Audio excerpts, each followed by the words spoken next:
நம்மக்கிட்ட ஒரு பழக்கம் இருக்கு. வாழ்க்கை சந்தோஷமா போயிட்டு இருக்கிற வரைக்கும் முருகனை பத்தி பெருசா யோசிக்க மாட்டோம். ஆனா ஒரு கஷ்டம்னு வந்துட்டா போதும், உடனே ஓடி போய் முருகனுக்கு முன்னாடி நிற்போம்.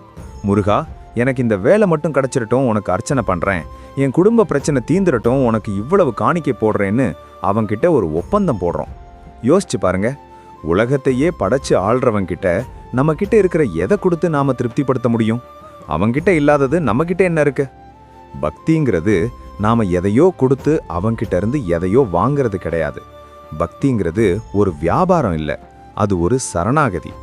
எனக்கு இது வேணும்னு கேட்கறத விட உனக்கு எது சரியோ அதை எனக்கு கொடுன்னு கேட்கறதுல தான் உண்மையான பக்தி இருக்கு.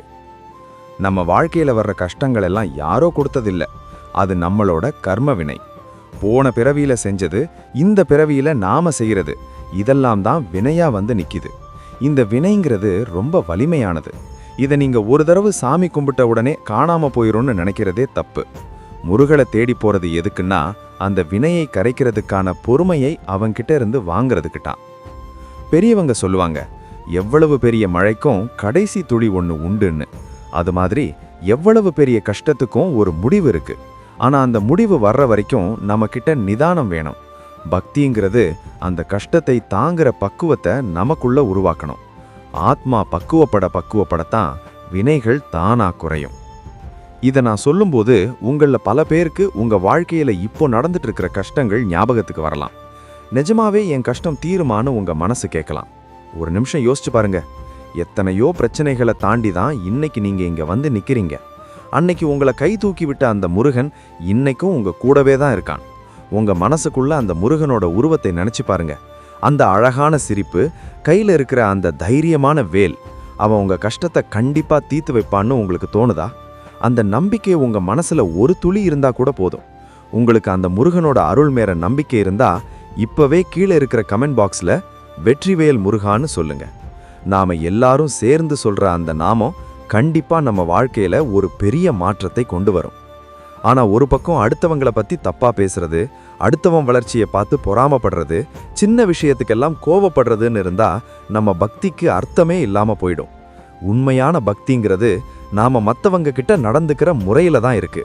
உள்ளுக்குள்ள அழுக்க வச்சுக்கிட்டு வெளியே முருகா முருகான்னு சொல்றதுல எந்த பயனும் இல்லை. நம்ம மனசை எந்த அளவுக்கு தூய்மையா வச்சுக்கிறோமோ அந்த அளவுக்கு முருகன் நம்ம கூடவே இருப்பார்.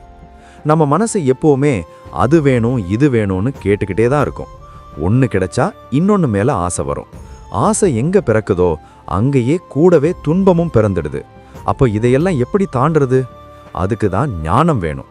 அவனை உணர ஆரம்பிச்சிங்கன்னா எல்லாம் அவனுக்கு தெரியுங்கிற தெளிவு வரும்.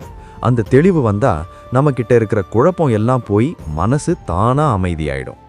அருணகிரிநாதர் சொல்ற மாதிரி என்னை இழந்த நலம், அதாவது நம்மளோட அகங்காரத்தை அங்க விட்டுட்டு வரணும். நம்ம கிட்ட இருக்கிறதுல முடிஞ்ச உதவியை பிறருக்கு செய்யறது தான் பெரிய வழிபாடு. தானம்னா உடனே பெரிய அளவுல செலவு பண்ணி அன்னதானம் பண்றதுன்னு நினைக்க வேண்டாம். நீங்க சாப்பிடும்போது ஒரு வாய் சோறு, அது மனுஷங்களுக்கு மட்டும் இல்ல, குருவிக்கோ நாய்க்கோ அன்போட வைங்க. அந்த ஒரு வாய் சோறுல முருகன் சந்தோஷப்படுவார். மற்றவங்க நல்லா இருக்கணும்னு நினைக்கிறவங்கிட்ட முருகன் தானா வந்து சேருவான். இன்னைக்கு ஆன்மீகம்ங்கிறது எப்படின்னா, ஒருத்தர் பண்றதை பார்த்து அப்படியே பின்னாடியே போற கூட்டமா மாறிடுச்சு. யாரோ ஒருத்தர் பிரபலம் ஒரு கோவிலுக்கு போயிட்டாருன்னா போதும், அன்னைக்கே அங்க லட்சக்கணக்கான பேர் கூடுறாங்க.